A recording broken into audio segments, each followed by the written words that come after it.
Bonjour, aujourd'hui je vais vous parler de la spiritualité, du rapport avec Dieu et je vais vous donner mon point de vue. Et pour moi, la chose qui est la plus importante, c'est de ne jamais exclure votre réalité. Elle est telle qu'elle est, comme vous la ressentez, comme vous la voyez, comme vous la percevez au niveau spirituel. Donc il faut bien faire la distinction entre ce qui rentre du cœur, donc votre choix de cœur et la raison. Hein, est-ce que vous menez une vie spirituelle parce que vous avez été influencé par vos parents, par vos amis ou par des dogmes, ou si c'est le cœur qui a pris la décision que vous meniez une vie spirituelle. Et ce n'est pas parce que vous avez des interactions avec des guides spirituels dans les mondes holistiques que tout le monde les a, et c'est quelque chose qui vous appartient. Hein. De mon point de vue, on n'a pas les mêmes réalités déjà, mais il faut bien comprendre que c'est quelque chose qui vous est propre. Et je vais vous donner aussi des axes analytiques. Si je vous pose par exemple cette question, est-ce que Dieu, quand il n'a pas créé ce monde, il s'est levé de pied gauche, ou il était mal luné? Quand on voit le monde que l'on vit aujourd'hui, on peut se la poser, cette question. Hein, il faut savoir que ceux qui ont la maîtrise des intelligences dites collectives dans ce monde sont pour la plupart de philosophie malveillante et morbide. Ils ont d'ailleurs la capacité d'organiser des guerres. Et vous avez aussi des personnes odieuses qui réussissent tout dans ce monde. Hein. Ils ont le pouvoir, ils ont l'argent, ils ont le sexe, ils ont plein de belles choses et leur vie est heureuse. Et vous avez aussi des personnes bienveillantes qui sont aussi heureuses dans ce monde. Et vous avez aussi des personnes de philosophie malveillante qui ont des vies complexes et des personnes bienveillantes aussi qui auront des vies complexes et qui n'obtiendront jamais ce qu'ils souhaitent au plus profond d'eux-mêmes. Et pour moi, c'est lié à l'esprit originel. Certains appellent ça une âme. Pour moi, tout est esprit. Et il a forcément une humeur et des philosophies. Et il va rentrer dans des interactions qui vont être par moments conflictuelles. Et on va appeler ça les phases contextuelles. Et c'est ainsi que fonctionnent les mondes, quels qu'ils soient. Donc, quand vous avez des interactions dans les mondes holistiques, hein, dans les sorties de corps par exemple, hein, que vous avez affaire à des guides spirituels lumineux, il faut déjà faire le distinguo entre ce qui est bienveillant et malveillant.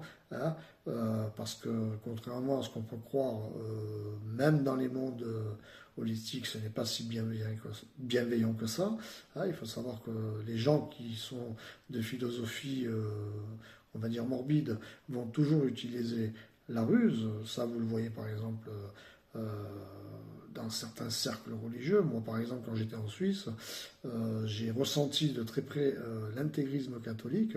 Et vous allez en Suisse, on nous dit que c'est un pays bienveillant, où les gens sont gentils, très spirituels, honnêtes, etc.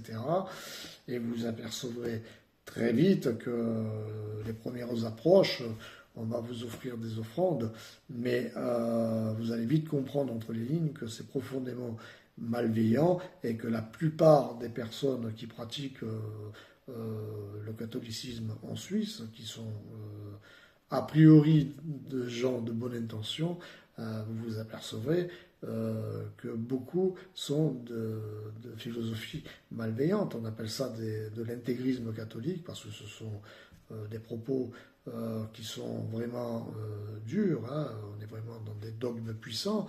Alors bien entendu, pas tous les Suisses sont comme ça, mais c'est un pays quand même assez sectaire, et ça c'est flagrant quand vous pratiquez certains cultes religieux. D'ailleurs, les Suisses qui vivent là-bas, qui sont très spirituels, et il y en a, hein, moi je vous rassure, beaucoup finissent par partir de ce pays, vont dans des pays qui sont un peu plus open spirit, hein, comme l'Asie, parce que c'est très difficile en Suisse, par exemple, de pratiquer, on va dire, un spiritualisme raisonné.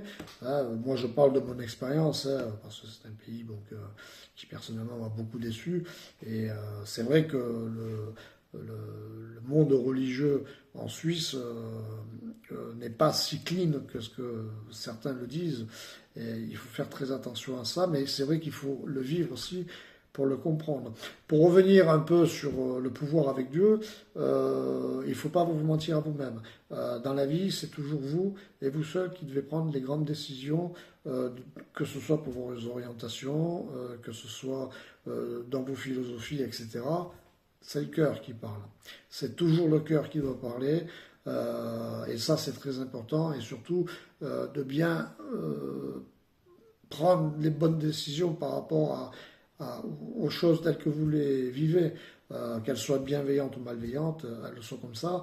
Et alors bien sûr, vous allez souhaiter beaucoup de choses, mais après, il faut savoir lâcher prise. Moi, par exemple, l'année dernière, je suis allé à Notre-Dame de Lourdes, et j'ai fait mes souhaits, parce que dans les dogmatiques ou dans les philosophies, on dit qu'une fois dans sa vie, il faut aller dans un culte, on va dire, reconnu et important, et Notre-Dame de Lourdes en fait partie. Donc j'ai fait pendant 2 jours un séjour auprès de Marie-Madeleine, et j'ai donc fait mes souhaits les plus sincères, et maintenant j'ai lâché prise. Hein. Donc j'ai dit ce que j'avais à dire, j'ai donné mes ressentis. Alors ça ne vous empêche pas de temps en temps de faire des prières jaculatoires, mais il faut quand même prendre beaucoup de recul vis-à-vis du contexte spirituel, parce que il ne faut pas vous perdre, il ne faut pas vous mentir. Et ça, c'est super important. Moi, je vous prends un autre exemple aussi. Actuellement, je vis dans une abbaye, je suis dans une chambre qui m'est prêtée par des religieux qui, eux, pratiquent une religion. Donc, ils sont très proches de Marie. Ils le font avec beaucoup de sincérité. Et même si moi, je trouve que c'est une vie sacrificielle, parce que c'est quand même une vie de sacrifice, hein, être religieux. Ça me permet aussi de voir les choses différemment sur certains points, on va dire philosophiques, mais sur les fondamentaux, moi je garde toujours le contrôle de ma foi. Hein, et même si il lit beaucoup de livres, vous pouvez voir parfois des choses qui sont aussi contradictoires. Ils ont aussi leur philosophie, et les personnes aussi qui fréquentent ces lieux culturels ne sont pas forcément toujours des personnes lumineuses. Hein, ça, vous le savez au niveau des attitudes, des comportements, des propos qu'ils peuvent tenir. Alors, il y a des raisons, et c'est pour ça qu'on dit qu'il ne faut pas juger, parce que c'est des choses qui leur appartiennent. Et c'est aussi ça qui est important dans le jugement, c'est, quand on parle de ceci, c'est ce regard que vous devez vous apporter à vous-même par rapport à votre philosophie, votre foi, mais surtout que ce que vous voulez dans cette vie, quels sont vos objectifs, quelles sont vos approches interactionnelles avec les gens, je veux dire, mais c'est toujours vous et vous seul qui devez les prendre, ces décisions. Et ça, c'est la chose un peu difficile à faire, mais garder le pouvoir vis-à-vis de Dieu, parce qu'on vous dit que Dieu, il a fait ce monde à son image, c'est certainement juste, mais il faut être sûr que l'image que reflète ce monde soit aussi compatible avec vos humeurs et vos philosophies, et ça, c'est une grande question que vous devez continuer à vous poser. Allez, passez une bonne journée.